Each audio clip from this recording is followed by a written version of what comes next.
নমস্কার বন্ধুরা, আমি শর্মা আর শর্মার রান্নাঘরের আবারও একটা নতুন রেসিপিতে আপনাদের সকলকে স্বাগতম। আজকে নিয়ে এসেছি ডিম পরোটার রেসিপি। আমরা প্রত্যেকেই বাড়িতে ডিম পরোটা নানাভাবে খেয়ে থাকি, তবে আমি আজকে একটা নতুন পদ্ধতিতে এই ডিম পরোটা তৈরি করব আর তাই শেয়ার করব আপনাদের সঙ্গে। এই ডিম পরোটাটা আপনারা সকালের ব্রেকফাস্টেও খেতে পারেন অথবা বাচ্চাদের টিফিনেও দিতে পারেন। তাহলে চলুন শুরু করে ফেলি আমাদের আজকের রেসিপি। প্রথমে আমি এখানে নিয়ে নিচ্ছি 3টে মিডিয়াম সাইজের পেঁয়াজ, যেটাকে আমি ছোট ছোট করে কেটে নিয়েছি, আর নিয়েছি কয়েকটা কাঁচা লঙ্কা কুচি, আর নিয়েছি 4টে ডিম। এরপর পরোটার ডো তৈরি করব, তার জন্য একটা পাত্র নিয়ে নিচ্ছি। এর মধ্যে দিয়ে দিচ্ছি 2 বাটি পরিমাণ ময়দা দিয়ে এর উপরে দিয়ে দিচ্ছি সামান্য লবণ, আর দিয়ে দিচ্ছি সামান্য একটু চিনি। এরপর এটাকে হাতে করে ভালো করে মিশিয়ে নিচ্ছি। মেশানো হয়ে গেছে। এবার অল্প অল্প জল দিয়ে আমি একটা ডো তৈরি করে নেব। জল একেবারে বেশি দেব না, অল্প অল্প করে দেব আর ডো তৈরি করব, নাহলে কিন্তু ডোটা নরম হয়ে যেতে পারে। নর্মাল রুটি বা পরোটার যেরকম ডো করি সেই রকমই আমি ডো তৈরি করে নেব। দেখুন এখানে ডো তৈরি হয়ে গেছে। এরপর 2 থেকে 3 মিনিট এই ডোটাকে আমি খুব ভালো করে মেখে নেব। ডোটা যতটা সুন্দর করে মাখা হবে, আমাদের পরোটাটাও কিন্তু ততটাই সুন্দর ফুলবে। আমি এখানে এই পরোটাটা ময়দা দিয়ে করছি, আপনারা যদি চান তাহলে এটা আটা দিয়েও করতে পারেন, তাতেও কিন্তু এটা খেতে খুব সুন্দর হবে।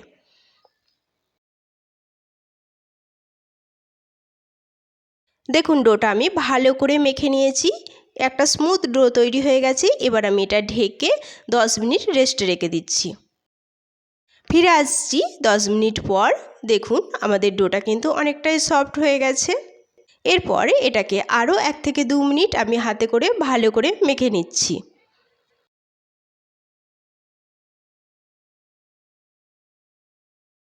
দেখুন ময়দাটা আমার খুব ভালো করে মাখা হয়ে গেছে।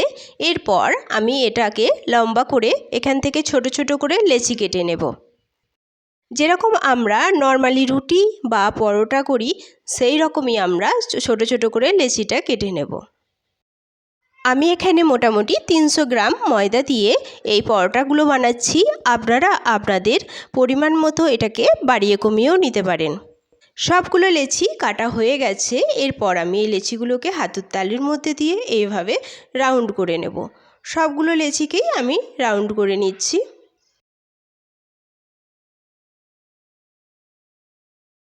দেখুন এখানে আমার সবগুলো লেচি গোল করা হয়ে গেছে।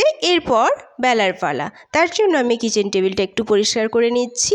পরিষ্কার করে এর মধ্যে দিয়ে দিচ্ছি সামান্য ময়দা দিয়ে এখান থেকে আমি একটা লেচি নিয়ে নিচ্ছি, দিয়ে এইভাবে চেপে এটাকে আমি বেলে নেব। যেভাবে আমরা বাড়িতে রুটি করি বা পরোটা করি সেইভাবেই পাতলা করে বেলবো, কোনো মোটা করার প্রয়োজন হবে না। রুটির মতো পাতলা করে বেললেই হবে। এই রুটি বেলতে বেলতেই সবাইকে আবারও সেই একই কথা মনে করিয়ে দিই, যারা আমার চ্যানেলে নতুন প্লিজ প্লিজ প্লিজ আমার চ্যানেলটি একটু সাবস্ক্রাইব করে আমার পাশে থাকবেন, আর যারা অলরেডি করে দিয়েছেন তাদের অসংখ্য অসংখ্য ধন্যবাদ। দেখুন কথায় কথায় আমার একটা রুটি বেলা হয়ে গেছে, এটাকে আমি সাইডে রেখে দিচ্ছি। এরপর আবারও একটা আমি বেলে নেব, সেম প্রসেসই। আর যেসব বন্ধুরা আমার এই ভিডিওটি দেখতে দেখতে এতদূর পর্যন্ত চলে এসেছেন তাদের বলি, যদি আমার ভিডিওর কোনো অংশে আপনাদের একটুও ভালো লেগে থাকে তাহলে একটা লাইক, কমেন্ট ও শেয়ার করার অনুরোধ রইল। দেখুন কথায় কথায় আমার সবগুলো রুটি কিন্তু বেলা হয়ে গেছে। এরপর আমি একটা গ্লাস নিয়েছি, এই গ্লাসের মধ্যে আমি একটা ডিম এইভাবে ফাটিয়ে নিচ্ছি।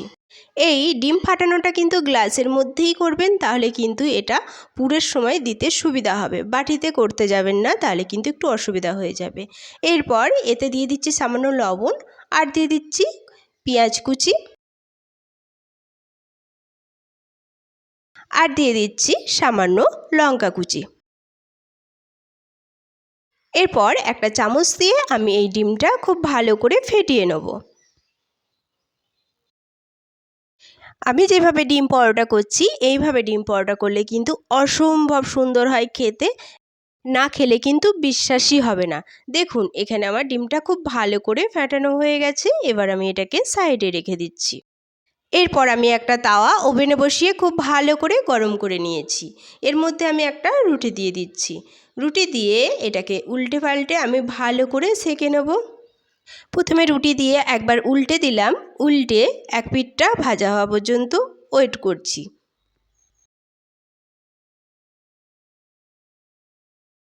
এক পিঠটা সুন্দর করে ভাজা হয়ে গেছে, এবার এটা উল্টে দিচ্ছি। উল্টে অপর পিঠটাও আমি সুন্দর করে ভেজে নিচ্ছি। আর রুটিটা একটু ফোলানোর জন্য আমি এইভাবে সাইড দিয়ে খুন্তি দিয়ে চেপে ধরছি, তাহলে কিন্তু রুটিটা খুব তাড়াতাড়ি ফুলে উঠবে। দেখুন আমার রুটিটা কিন্তু খুব সুন্দর হয়ে ফুলে উঠেছে, আর এটা দুপিটি সুন্দর করে ভাজা হয়ে গেছে।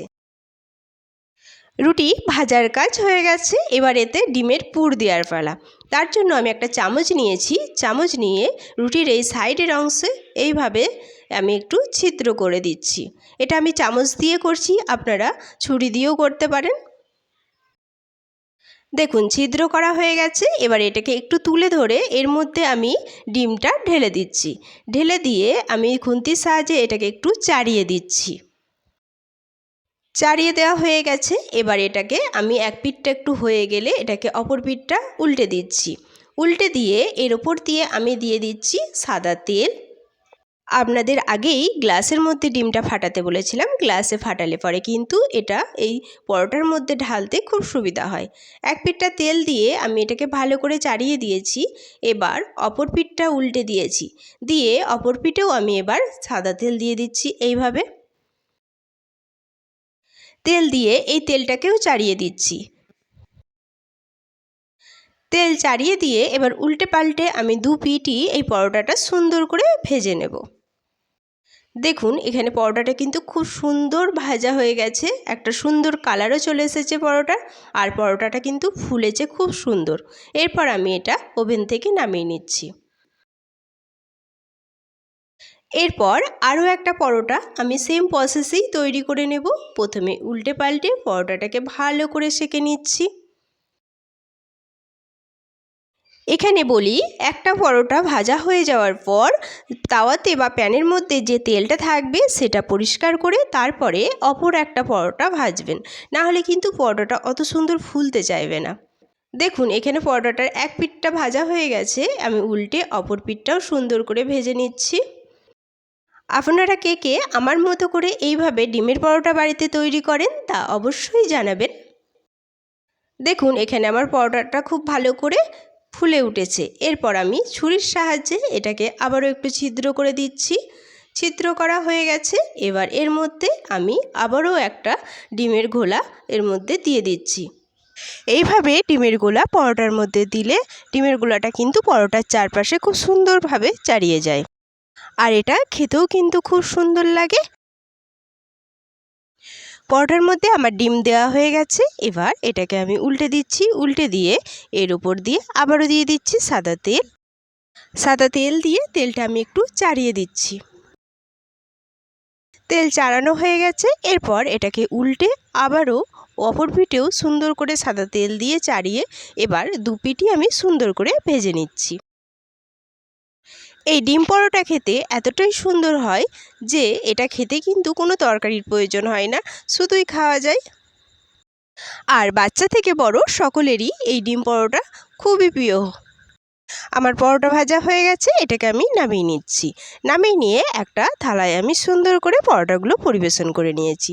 দেখুন এই পরোটাগুলো দেখতে কত সুন্দর হয়েছে, আর খেতেও হয়েছে কিন্তু সেই দুর্দান্ত, না খেলে কিন্তু বিশ্বাসই হবে না। আর এই পরোটাগুলো কিন্তু খুব নরম তুলতুলেও হয়েছে। এখান থেকে একটা পরোটা নিয়ে আমি আপনাদের ছিঁড়ে দেখিয়ে দিচ্ছি যে এটা ভেতরে ডিমের পুরটা কত সুন্দরভাবে চাড়িয়ে গেছে। দেখুন পরোটার ভেতর পর্যন্ত একেবারে ডিমের স্তরটা সুন্দরভাবে চাড়িয়ে গেছে। পরোটার সব জায়গায় ডিমটা কিন্তু সুন্দরভাবে লেগে গেছে। আপনাদের কাছে অনুরোধ রইল আমার এই রেসিপিটি আমার মতো করে একবার বাড়িতে ট্রাই করে দেখুন, এটা কিন্তু অসম্ভব সুন্দর খেতে হয়। আশা করছি আমার এই রেসিপিটি আপনাদের খুব ভালো লেগেছে। আজ এই পর্যন্তই, দেখা হবে আবারও একটা নতুন রেসিপি নিয়ে। ততক্ষণ সবাই সুস্থ থাকবেন, ভালো থাকবেন। সকলকে আমার পাশে থাকার জন্য অসংখ্য অসংখ্য ধন্যবাদ।